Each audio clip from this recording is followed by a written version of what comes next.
Penguin Random House Audio presents Anatomy of a Soldier by Harry Parker.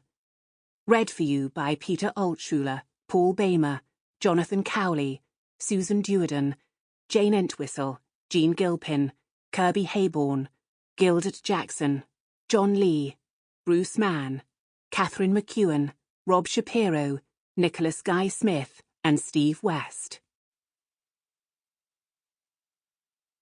Chapter 1. My serial number is 6545-01522. I was unpacked from a plastic case, pulled open, checked and reassembled. A black marker wrote BA 5799 pause on me, and I was placed in the left thigh pocket of BA 5799's combat trousers. I stayed there. The pocket was rarely unfastened. I spent 8 weeks, 2 days, and 4 hours in the pocket.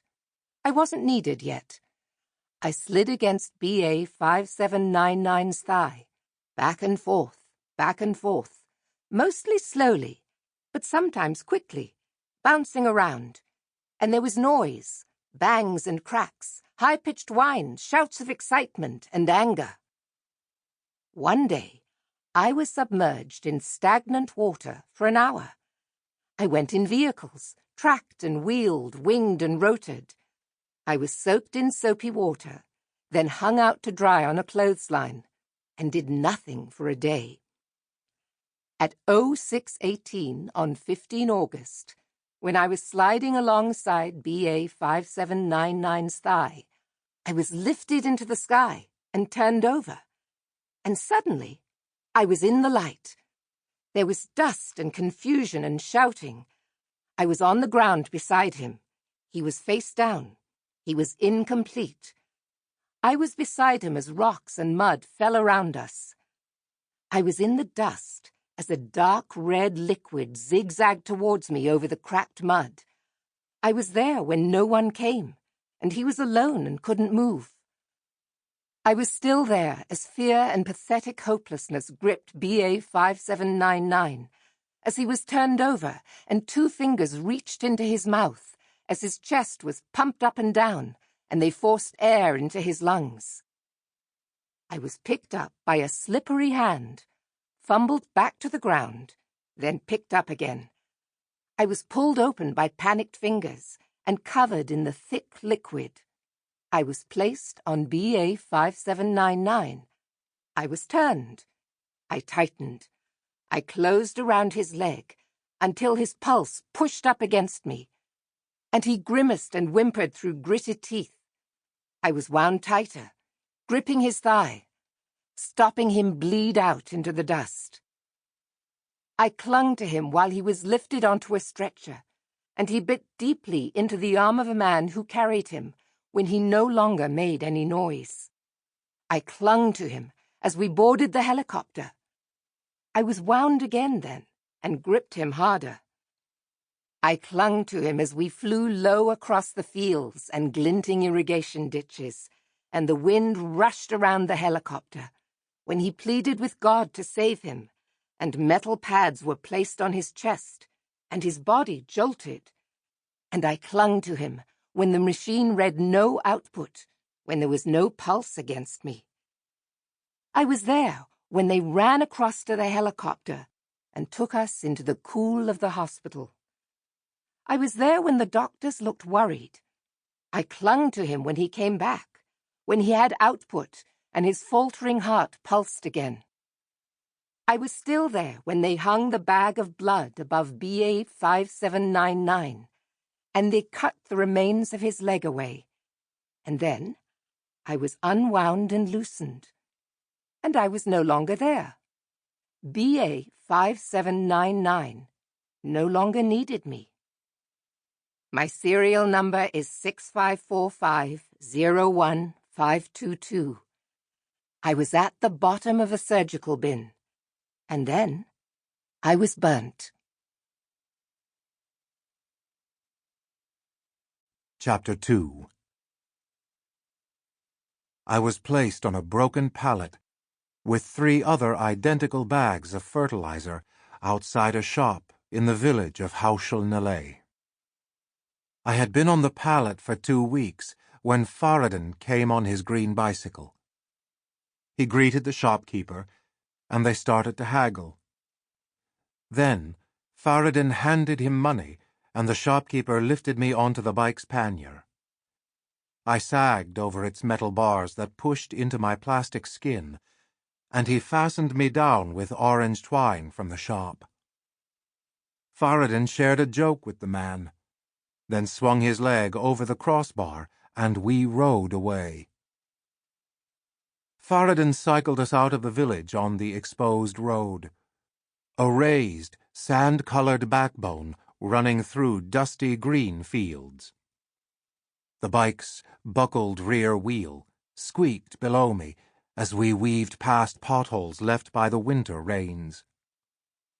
He sighed when he saw the checkpoint through the vibrating air. He dismounted as we approached and pushed the bike along beside him. An iron bar was propped on 2 oil drums across the road, and a red-tanked motorbike leant next to it on its stand. A group of men sat in the dark shade of a compound. One of them stood and walked towards us. He beckoned Faradin over with the hand that wasn't holding the weapon. "Peace be upon you, young man. How are you?" he said. Faradin shielded his eyes and looked up at him. "Peace be upon you. I am fine, praise to God." The man was a black silhouette against the sun. "I am on my way home from Hauschel-Nalay. I have been to the market," Faradin said quietly. "I need to get back before dark." The others emerged from the shade and gathered behind the man. Faradin glanced up at them and recognized his friend, Latif. Latif had also recognized Faradin. He looked uncertain, and then walked forward and whispered into the man's ear. The man's face tightened. He stepped out and kicked hard against the bicycle's crossbar. Faradin caught his ankle under the sprocket and fell into the dust. I slumped onto the road with him, twisting under the orange twine. The man held the gun with both hands now and stepped onto the bike, crushing Faradin's leg. Faradin didn't make a sound.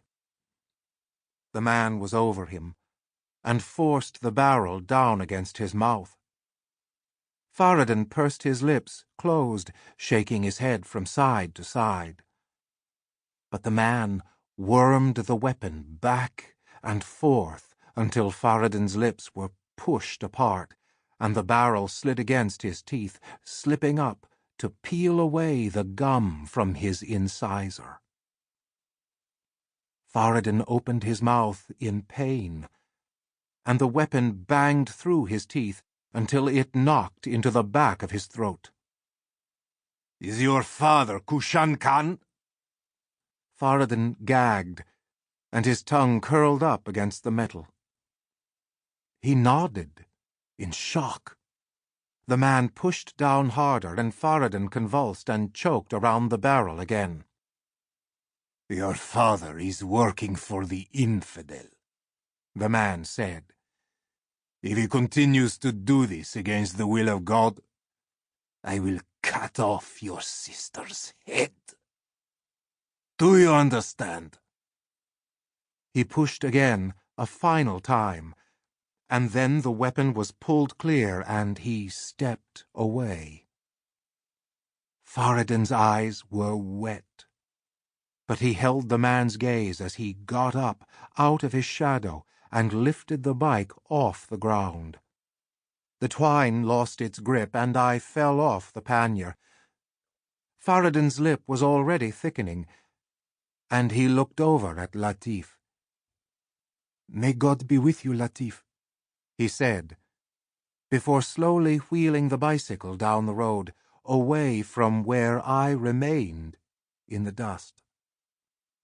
The men laughed and patted Latif on the back, One of them walked into the middle of the road. Sample complete. Ready to continue?